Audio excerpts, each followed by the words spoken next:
1월 30일 금요일 새벽 기도에 하나님 앞에 드리겠습니다. 함께 기도할 지구촌의 미전도 종족은 인도네시아에 살고 있는 마무주 족속입니다. 마무주 종족입니다. 지구촌에 6만 6천 명이 살게 되고 있고 그들의 고유 언어인 마무주 언어를 사용하게 되고 이슬람을 신봉하며 그 가운데 기독교인들은 0.01%인 것을 보게 됩니다. 지도에 보게 되면은 해안가에 이렇게 살고 있게 되는데요. 농업과 어업에 의존하며 살게 되고요. 농업은 가축을 기르기도 하게 되고 흑단을 재배한다라고 말하게 됩니다. 또 다른 마무주 족속은 상인과 교사와 감사라도 일하기도 한다라고 말합니다. 대나무로 이렇게 엮은 지부에서 이렇게 살아가게 되고 지면에서 2m 높이의 받침대 위에다가 그 집들이 세워지게 된다라고 말하게 됩니다. 이웃과 평화롭게 이렇게 살아가게 되면서 여자는 16, 17에 남자는 18에서 20살 사이에 아주 일찍 결혼하는 조혼의 그러한 풍습을 갖고 있게 되는 것을 봅니다.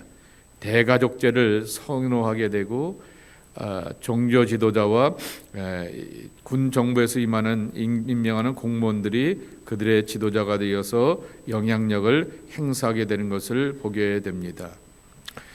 지역 모스크에서 중요한 회의가 열리게 되는 것을 보게 되는데 그러한 아주 강력한 이슬람 무슬림 공동체인 것을 볼 수가 있게 됩니다. 마무주 족속이 하나님의 영광을 경험하고 하나님을 의지할 수 있도록 그리고 예수 그리스도 안에서 삶의 변화와 소망을 깨닫고 체험할 수 있도록 위에서 기도해 주시기 바라고 0.01% 이제 막 복음의 열매들이 맺어가게 되는데 그 수확과 열매들이 계속해서 이어지고 자생적인 크리스찬 공동체가 될 수 있도록 기억하시고 기도해 주시기 바랍니다. 마무주 언어로 성경 일부만 번역이 되어 있습니다. 온라인 오디오 성경은 아직 준비가 되어 있지 않고 예수님의 영화와 오디오 설교들은 그들의 언어로 듣고 볼 수가 있다고 합니다.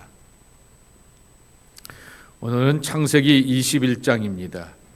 1절서부터 21절까지의 말씀 교독하겠습니다. 여호와께서 말씀하신 대로 사라를 돌보셨고 여호와께서 말씀하신 대로 사라에게 행하셨으므로 사라가 임신하고 하나님이 말씀하신 시기가 되어 노년의 아브라함에게 아들을 낳으니 아브라함이 그에게 태어난 아들 곧 사라가 자기에게 낳은 아들을 이름하여 이삭이라 하였고 그 아들 이삭이 난지 8일 만에 그가 하나님이 명령하신 대로 할례를 행하였더라.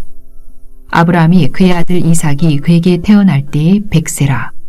사라가 이르되 하나님이 나를 웃게 하시니 듣는 자가 다 나와 함께 웃으리로다.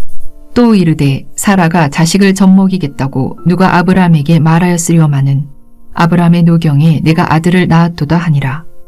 아이가 자라매 젖을 떼고 이삭이 젖을 떼는 날에 아브라함이 큰 잔치를 베풀었더라. 사라가 본즉 아브라함의 아들 애굽 여인 하갈의 아들이 이삭을 놀리는지라. 그가 아브라함에게 이르되 이 여종과 그 아들을 내쫓으라.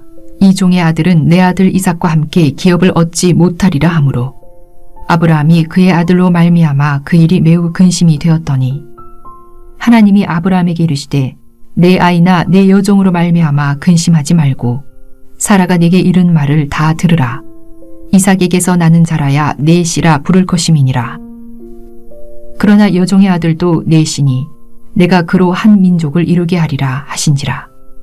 아브라함이 아침에 일찍이 일어나 떡과 물 한 가죽 부대를 가져다가 하갈의 어깨에 메어주고 그 아이를 데리고 가게 하니 하갈이 나가서 브엘세바 광야에서 방황하더니 가죽 부대의 물이 떨어진지라.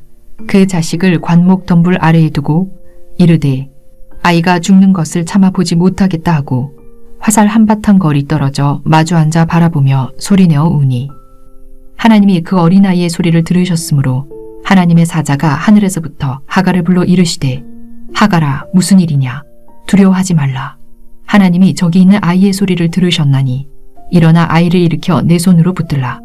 그가 큰 민족을 이루게 하리라 하시니라. 하나님이 하갈의 눈을 밝히셨으므로 샘물을 보고 가서 가죽 부대에 물을 채워다가 그 아이에게 마시게 하였더라. 하나님이 그 아이와 함께 계심에 그가 장성하여 광야에서 거주하며 활 쏘는 자가 되었더니 그가 바란 광야에 거주할 때에 그의 어머니가 그를 위하여 애굽 땅에서 아내를 얻어 주었더라. 이삭이 출생하게 됩니다. 오늘 말씀 스크린에도 나와 있게 되듯이 그 이삭이라고 하는 것은 이름의 뜻이 웃음이라고 하는 것입니다. 그리고 6절에도 고백하게 되듯이 하나님이 나로 웃게 만드셨다라고 하는 것입니다. 웃게 하신 하나님입니다. 아브람도 그렇고 사라도 그렇고 아이가 나올 것이다 라고 하는 말을 듣게 되었을 때 기가 차고 어이가 없어서 경멸과 조롱의 그러한 자기 멸시의 웃음을 웃게 되었던 이들이 이 아브람과 사라 부부였던 것입니다. 그런데 하나님이 나로 웃게 만드셨다. 그것은 바로 기쁨과 감격과 환희 가운데서 불가능한 것 가운데서 가능하게 되었던 하나님의 약속 아래서의 그러한 고백이라고 하는 것입니다. 제가 한번 그런 예화를 드린 적이 있는데요. 군목 시절에 군인교회에서 이제 사역을 하게 되는데 저녁 예배가 많이 흐지부지해지게 됩니다. 왜 그러냐라고 이렇게 물어보게 되었더니 그때 대발이라고 하는 이순재 씨가 나오게 되고 최민수가 나오게 되었던 사랑이 뭐길래라고 하는 그 드라마가 50% 이렇게 시청률을 잃을 때이게 되는데요. 아이들이 저녁 때 주말에 드라마를 보느라고 교회를 안 오게 되는 것입니다. 그래서 군종병에게 신학교를 다니다가 오게 되었던 전도사 사역을 하게 되었던 이들이 군종병이옵니다. 군종병에게 저녁 총동원 주일을 한번 지내보자라고 말하게 됩니다. 그래서 이런저런 이야기를 하게 될 때 군인교회가 갖고 있게 되는 제약이 참 많이 있습니다. 한계 이렇게 근무도 있게 세게 되고 여러 가지로 한계가 있게 되어서 어렵고 힘들게 되어서 어려울 것 같습니다. 힘들 것 같습니다. 라고 하면서 불가능한 그러한 이야기를 하게 되었을 때 교회가 그래도 텔레비보다는 재밌어야 되지 않겠느냐라고 말하게 되면서 그때 총동원주의를 지키면서 군종병들에게 외치게 되었던 슬로건이 하나 있게 됩니다. 수탉도 알을 낳을 수 있다라고 이렇게 외치라 그랬습니다. 군대가 복창문 아니겠습니까? 외치라 그랬습니다. 수탉도 알을 낳을 수가 있다. 물리적으로 보게 되면 수탉이 알을 낳을 수는 없는 것이죠. 그러나 신앙적으로 그렇게 전도하고 또 나오게 하고 권면하면서 할 수 있다라고 하는 것인데요. 하나님 앞에서는 불가능이 없다라고 하는 것을 아브람과 이 사라의 생명 얻는 이삭을 통하여서 확인할 수가 있게 되는 것이죠. 그런데 여기에 그 노하우가 뭘까라고 하는 것입니다. 하나님이 아브람과 사라로 하여금 웃게 만드시게 되었는데 조롱과 경멸과 멸시의 웃음이 변하여서 기쁨과 환희와 감격의 웃음이 되게 하셨는 그 하나님은 1절과 2절 말씀에 보게 되면 반복되는 단어가 하나 있게 됩니다. 여호와께서 말씀하신 대로 그랬습니다. 여호와께서 말씀하신 대로 것이 또 나오게 되는 것입니다. 그리고 2절에 보게 되면 하나님이 말씀하신 시기가 되어 라고 하는 것입니다. 말씀하신 시기라고 하는 요 단어에 우리가 표현에 집중해야 하겠습니다. 하나님께서는 말씀하신 것을 꼭 이루시는 하나님이라고 하는 것입니다. 신명기에 보게 되면 하나님은 시건치 않는 하나님이다라고 말씀하게 됩니다. 시건한다라고 하는 것은 말을 씹는다라고 하는 것이고 말을 먹는다라고 하는 것입니다. 내가 말한 것에 대하여서 내가 말을 먹어버리게 되고 씹어버리게 되어서 그것을 담지 않게 되는 것이 바로 사람의 모습인데 하나님은 시건치 않는 하나님이라 말씀하여 주셔서 본인이 말씀하시고 본인이 약속하시고 본인이 분명하게 언약을 주신 것에 대하여서 이루시는 하나님이라고 하는 것입니다. 그런데 거기에는 2절 말씀에도 있는 것처럼 말씀하신 시기가 되어라고 하는 그것을 우리가 기억해야 한다라고 하는 것입니다. 오늘 뒤에 보게 되면은 하갈과 이스마엘의 문제가 나오게 되었던 것은 말씀하신 시기를 본인들이 만들어 보려고 애를 쓰고 수고하게 되었다가 이것이 바로 가정의 분란이 되었던 것을 우리는 잘 알고 있게 되는 것입니다. 하나님의 약속과 하나님의 성취는 하나님의 시간 가운데서 하나님의 말씀의 성취로 나타나게 되는 것이지, 우리의 시간과 우리의 노력과 우리의 인위적인 그러한 몸부림과 애씀 가운데서 얻는 것이 아니다라고 하는 것을 분명하게 가르쳐주고 있는 것입니다. 우리는 기다림의 사람들인 것입니다. 하나님의 약속이 우리에게 들려지게 되었을 때 그 약속이 늦게 되게 되고 우리의 계산과 예측보다도 늦어지게 되면 늦어지게 될수록 더 소망을 하나님께 두고 집중하며 하나님 앞에 기도하고 간구하며 하나님의 응답으로 살아가는 사람들이 하나님의 백성들이 되어야 하겠다라고 하는 것입니다. 사라와 아브라함의 가정 가운데 이삭을 선물로 얻게 되었습니다. 8절에 보게 되면은 아이가 자라 젖을 떼고 이삭이 젖을 떼는 날에 그랬습니다. 큰 잔치를 베풀게 되었더라 그랬습니다. 만 3세 때 이런 잔치가, 우리가 한국 사람들이 돌잔치 하듯이 유대인들의 관습에 보게 되면은 만 3세 때 이러한 잔치가 있다고 하게 됩니다. 이유는 만 3세쯤 되게 되면은 애가 죽을 일이 거의 없을, 병들어서 죽을 일이 거의 없을 것이다 라고 생각하기 때문에 3세 때가 되게 되면은 이렇게 아이를 향하여서 축하 잔치를 베풀어 준다라고 하는 것입니다. 근데 9절에 보게 되면은 사라가 본즉 아브라함의 아들 애굽 여인 하갈의 아들이 이삭을 놀리는지라 그랬습니다. 이스마엘이 태어날 때가 86세, 아브라함의 86세입니다. 자, 여러분 산수 시간입니다. 한번 생각해 보세요. 이스마엘이 태어날 때가 아브라함이 86세입니다. 이삭이 태어나게 되었을 때 아브라함이 100세라고 그랬습니다. 그리고 이때가 3살 때였고, 그러면 이스마엘이 몇 살이죠? 17살 때인 것이죠. 그러니 여러분 가만히 생각해 보십시오. 9절에 보게 되면은 사라가 본즉 아브라함의 아들 애굽 여인 하갈의 아들이 이삭을 놀리는지라 그랬습니다. 17살짜리하고 3살짜리하고 놀게 되면은 어떻게 돼요?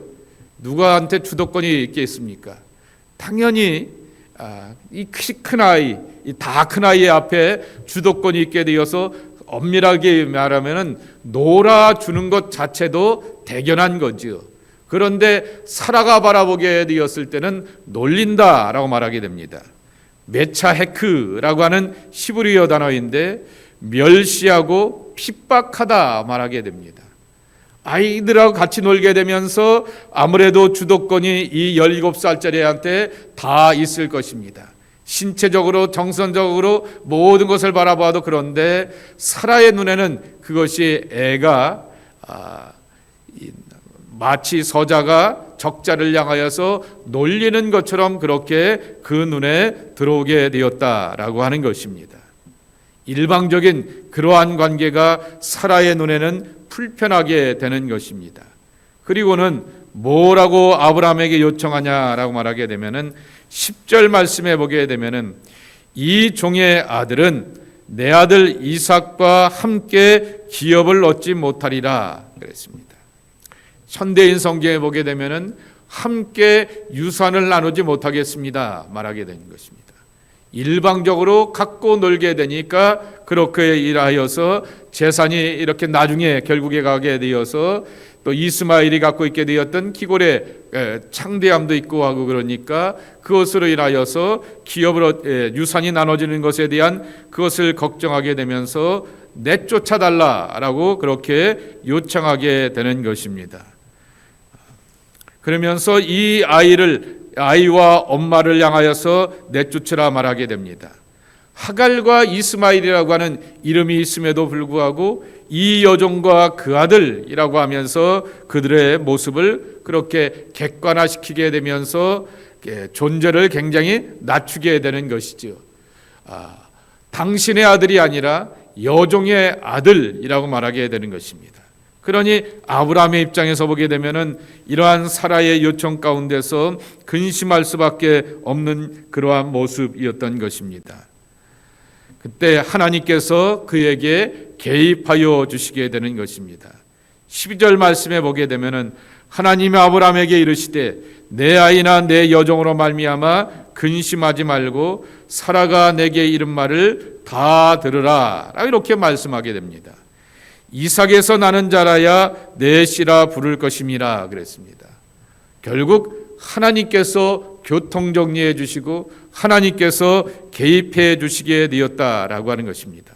이삭이라고 하는 선물도 말씀 안에서 얻어지게 되었던 약속의 선물이었고, 이 어렵고 근심되는 일 가운데서도 하나님께서 개입하여 주시고 말씀으로 지침을 주시게 되었을 때 그 말씀을 따라서 교통정리하는 것을 깨닫고 체험하게 되었다라고 하는 것입니다.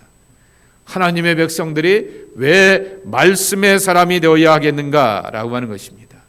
바로 하나님의 말씀 안에 지혜가 있고 응답이 있고 그리고 앞날에 대한 지침이 담겨져 있기 때문이다라고 하는 것입니다. 주의 말씀이 우리의 가는 길 가운데 등불이 된다라고 하는 말씀은 그냥 가만히 앉아 있게 되면 등불 필요 없게 되는 것입니다. 가는 길이 있기 때문에 우리 가운데 등불이 필요하게 되는 것이죠. 그런데 그 가는 길을 향하여서 비춰주게 되는 것은 결국 하나님의 말씀을 따라서 우리가 살아가야 하겠구나라고 하는 것을 깨닫고 알고 배우게 되는 것입니다. 자, 마지막으로 하나 더 본다고 하면 쫓겨난 자들에게도 함께 하신 하나님, 쫓겨난 자에게도 말씀하신 하나님이라고 하는 것입니다. 하갈과 사라가 광야로 내쫓김을 당하게 되었던 것입니다. 14절 말씀해 보게 되면은 떡과 물 한 가죽 부대를 가져다가 하갈의 어깨에 메어주고 그 아이를 데리고 가게 하니 하갈이 브엘세바 광야에서 방황하는지라 라고 이렇게 고백하고 있게 되는 것입니다. 가죽 부대의 물이 다 떨어지게 되었고 감목덤물 아래에 두고 그랬습니다. 나름대로 그늘을 찾아서 거기서 그것을 지켜보게 되면서 16절 말씀해 보게 되면은 화살 한바탕 거리 떨어져 그랬습니다.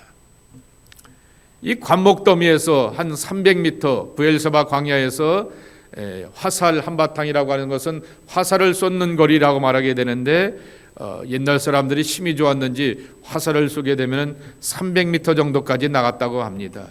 그러니 화살의 그 거리에 떨어지게 되었던 한 300m 거리 가운데서 서로 마주 보면서 둘의 기구한 운명과 미래에 대하여서 막연함 때문에 울고불고 매달리게 되었을 때 여기 17절 말씀해 보게 되면은 하나님이 그 어린아이의 소리를 들으셨으므로 라고 말하게 됩니다. 그리고 이렇게 말씀하게 됩니다.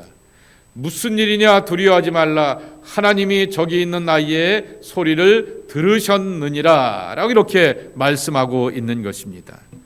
들으신 하나님, 감찰하신 하나님입니다. 하갈이 16장 말씀해 보게 되면은 광야로 쫓겨나게 되었을 때 나를 눈물 현치를 보시고 나의 기도와 울부짖음을 들으신 하나님이라고 말하게 되었는데 하갈의 삶 가운데 이스마엘의 삶 가운데 하나님께서는 찾아와 주셔서 하나님의 백성들의 그리고 쫓겨난 자의 이렇게 울부짖음을 향하여서 들으시고 감찰하시는 하나님이라고 하는 것입니다. 언약의 주권은 하나님께 있고 하나님의 주권은 이삭에게 약속하시게 되었지만은 그러나 이 쫓겨난 자들의 눈물과 사연까지도 들으시고 강감케 하시는 하나님이라고 하는 것입니다. 그러며 18절의 말씀해 보게 되면은 일어나 이 아이를 일으켜 내 손으로 붙들라라고 이렇게 말하게 됩니다. 담대하게 하라라는 말을 붙들라라고 하는 그러한 말씀인 것이죠. 그리고 그에게 약속의 상징으로서 샘물을 보게 하신다라고 말하게 됩니다. 원래 샘물은 땅에서 솟아나게 되는데 언젠가 한번 예루살렘 시브리 대학에 있게 되었던 이익상 목사가 그 공부에서 출신하게 되었던 이익상 목사가 줌으로 온라인 성경 공부하게 되었을 때 유대인의 운물에 대하여서 설명을 드린 적이 있을 것입니다. 운물이 있고 샘물이 있게 되는데 이 샘물은 목동들이 자기들의 마시고 짐승들을 먹이기 위하여서 돌로 이렇게 덮어두었다가 자기들 걸로만 이렇게 쓰게 된다라고 하는 것입니다. 그렇기 때문에 잘 안 보인다라고 하는 것입니다. 그런데 샘물을 보게 하셨다라고 하는 것이죠. 물을 마시게 할 수 있게 되었고, 물이 있게 되면은 살 수 있고 머물 수 있고 자리 잡을 수 있는 그러한 기반이 되게 하신다라고 하는 것입니다. 그러니 거기서 여인을 취하고 가정을 이루게 되면서 정착하고 자리 잡고 뿌리 낼 수 있도록 그 기반을 하나님께서 허락하여 주셨다라고 하는 것입니다. 오늘의 말씀을 보게 되면서 우리가 생각해 보아야 될 것은 하나님은 들으신 하나님, 하나님은 감찰하신 하나님이라고 하는 것입니다. 여러분 다시금 21장 1절을 한번 보시기 바랍니다. 여호와께서 말씀하신 대로 사라를 돌보셨고 그랬습니다. 돌보시다라고 하는 말인데요, 시브리어 단어로 파카드라고 하는 단어인데요, 방문하셨다라고 하는 것입니다. 목사들이 신방하는 이유가 거기 있는 것이죠. 코로나 이후에 거의 신방이 이루어지지 않는 그러한 모습인 것을 우리가 지켜보게 됩니다. 왜 집을 찾아가게 되고 사업장을 찾아가게 되느냐라고 하는 것입니다. 집을 찾아가게 되고 사업장을 찾아가게 되는 것은 바로 그 마음이라고 하는 것이죠. 하나님께서 어떤 형편과 처지로 살고 있는지, 여러분 집을 가게 되면은 분위기가 있게 되는 것입니다. 또한 사업장을 가게 되면 목사님 우리 사업장을 위해서 기도해 주세요라고 하게 되면 감이 안 와요. 그런데 가보게 되면은 오게 되었던 나름대로의 느낌이 있게 되는 것입니다. 이렇게 기도해야겠구나, 이렇게 간구해야겠구나, 이렇게 하나님 앞에 매달려야겠구나라고 하는 그러한 생각이 찾아오게 되는 것입니다. 돌보셨다라고 하는 말, 하나님께서 사라를 향하여서 신방하여 주셨다라고 하는 것입니다. 물리적인 집을 찾아서 가져 주셨다라고 하는 것이 아니라 그 마음 깊은 곳을 향하여서 찾아가 주시고 돌봐 주셨기 때문에 그 가정 가운데서 생명 얻는 기쁨을 경험하게 되었다라고 하는 것입니다. 두 번째로는 광야에 쫓겨난 자 하갈에게도 그리고 이스마엘에게도 하나님께서는 그들의 기도와 간구와 울부짖음을 들으시고 찾아가 주시고 방문하여 주셨다라고 하는 것입니다. 이 아침에 여러분 향을 향하여서 축복합니다. 하나님이 여러분 모두를 향하여서 방문하기를 축복합니다. 하나님의 신방을 받고 하나님의 임재 아래 살아가는 여러분 되시길 축복합니다. 그랬을 때 우리의 가정과 삶의 속사정의 은밀한 것들, 괴로운 것들 하나님께서 해결하여 주시고 들으시고 응답하여 주시어서 이삭을 얻고 샘물을 발견하게 되었던 삶의 축복과 은총이 우리 안에 경험되어야 하겠습니다. 이러한 복과 은혜로 살아가는 여러분 모두가 되기를 주님의 이름으로 간절히 축복합니다. 하나님 감사합니다. 오늘도 하루를 시작하면서 가장 추운 이 2026년의 이 토론토의 겨울이지만은 가장 뜨거운 마음으로 사모하는 마음으로 하나님 앞에 간구할 수 있는 저희들 되게 해주시오니 감사합니다. 하나님 내 심령에 방문하여 주시옵시고 우리 가정과 삶의 자리 가운데 방문하여 주시옵시고 또한 들어주시고 우리의 눈물과 근심과 울부짖음에 대하여서 하나님 헤아려 주시어서 하나님의 응답 아래 살아가는 약속의 백성들이 저희들 모두가 되게 하여 주시옵소서. 이 시간 또한 기도하고 간구하는 것은 하나님은 말씀하신 것을 향하여서 꼭 들으시고 응답하시며 그 언약을 성취하신 하나님이라 말씀하여 주셨사오니 말씀 붙들고 살게 도와주시옵소서. 갈 길 몰라 헤매게 되고 두려워하고 염려하게 되었을 때 주의 말씀을 붙들고 의지하며 그 말씀의 성취와 응답을 체험하며 살아가는 하나님의 사람들이 저희들 모두가 되게 하여 주옵소서. 예수님의 이름으로 축복하며 기도하옵나이다. 아멘.